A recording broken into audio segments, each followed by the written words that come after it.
Ama özellikle Amerika'yı telin ediyoruz, lanetliyoruz. Bölgemizden bir an önce defolup sikrotup gitmesini istiyoruz. Hem Müslümanları öldürüyor, hem silahlarını satıyor bize, hem yeraltı ve yerüstü zenginliklerimizi sömürüyor ve yani yeter artık, Müslümanların uyanması, birlik olmanın tam zamanıdır yani. Bu şu an Müslümanların uyanması lazım bu gaflet uykusundan. Bir an önce kendimize gelmemiz lazım. Ben onu biliyorum, öyle düşünüyorum ve Amerika'yı telin ediyorum, lanetliyorum. Amerika ve Amerika yandaşları, İsrail, Amerika, Fransa, İngiltere defolsunlar. Ne istiyorlar bizden? Müslümanların kanı mı böyle ucuzdur? Tarihten günümüze kadar ABD sürekli Müslüman kanıyla beslenen bir ülkedir. Dolayısıyla Müslümanların bir an önce kendilerine gelip işgalci ABD'yi İslam topraklarından def etmesinin vaktidir, sırasıdır. Yani Amerika'ya güç veren, emperyalist devletlere güç veren İslam ülkelerinin tek başlarına davranmasıdır.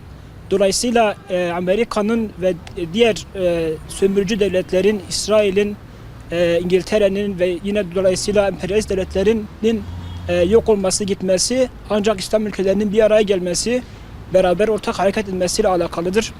Yani Müslümanlar bir an önce mezhebi tefrikalarını bırakıp İslam bayrağı altında bir araya gelmesi lazım. Irak'ın ABD'nin Irak'tan çıkmasını aldığı kararı kesinlikle uygulanmalıdır. Bunun üzerinde tavizsiz bir şekilde gitmelidir ve hatta Irak'ın tüm İslam aleminde, tüm İslam coğrafyasında, tüm İslam topraklarından çıkmasını istiyoruz. Çünkü Amerika büyük bir fitnecidir ve Müslüman kanını dökmek istiyor, Müslümanları birbirine düşürmek istiyor. Bu fitnenin bir an önce tüm İslam topraklarından çıkmasını istiyoruz.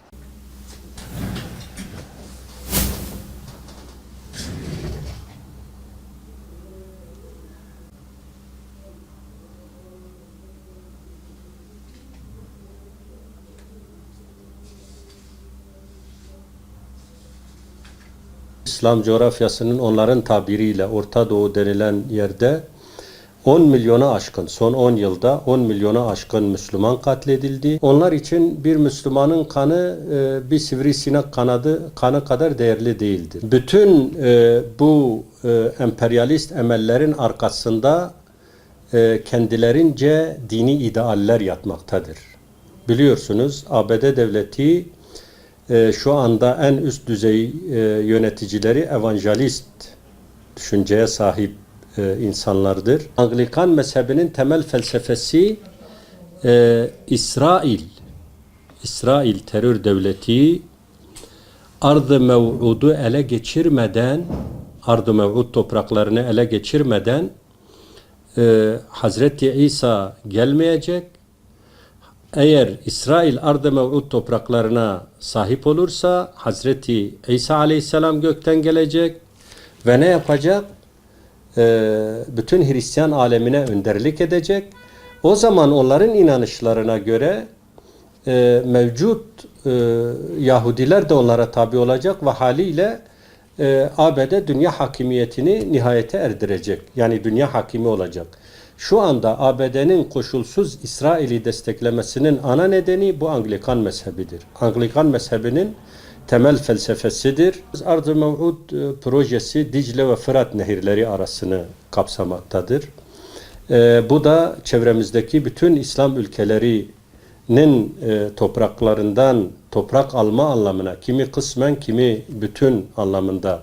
Hatta bizim şu anda bu bulunduğumuz ortam Yahudilerin planlarına göre Arz-ı Mev'ud projesine girmektedir. Şu anda bizlere her ne kadar işte biz buradan çekileceğiz, buradan gideceğiz deseler de, biz buraya özgürlük getireceğiz deseler de, aklı selimle düşündüğümüz zaman, baktığımız zaman hem ülkemizde hem etrafımızdaki ülkelerde ABD birçok yere üssünü kurmuştur. Ve bunlar şu mantığa sahiptir: yerleştiği yerden kolay kolay ayrılmazlar. Çünkü bunların fikir babaları, bunları idareye getirenler Onları sadece gelip buradan ayrılma için getirmemişlerdir. Bunlar Ard-ı Mev'ud projesini nihayete erdirmenin emelleri içerisindedirler. Eğer bizler Kur'an gözüyle olaylara bakarsak, sünnet gözüyle, aklı selim Rabbimizin bize öğrettikleriyle bakarsak, bunların hile ve desiselerinin ana temel amaçlarına ulaşmak için hiçbir şeyden çekinmeyeceklerini, vazgeçmeyeceklerini göstermektedir. Ve biz şu kanaati taşıyoruz. Bunlar her ne kadar bugün Irak parlamentosunun ABD'nin Irak'tan gitmesi için aldığı karar, yani bunlar biz bunların bu devletin egemenlik hakkına saygı göstereceklerini kesinlikle asla inanmıyoruz. ABD çıkmaz buradan. Nasıl çıkar ABD? Ve o kirli elleri, kirli pençeleri ancak ve ancak bütün Müslüman devletlerin bir araya gelip bir güç oluşturarak, bir birlik oluşturarak, bir kuvvet oluşturarak onları ancak zorla buradan çıkarırlar.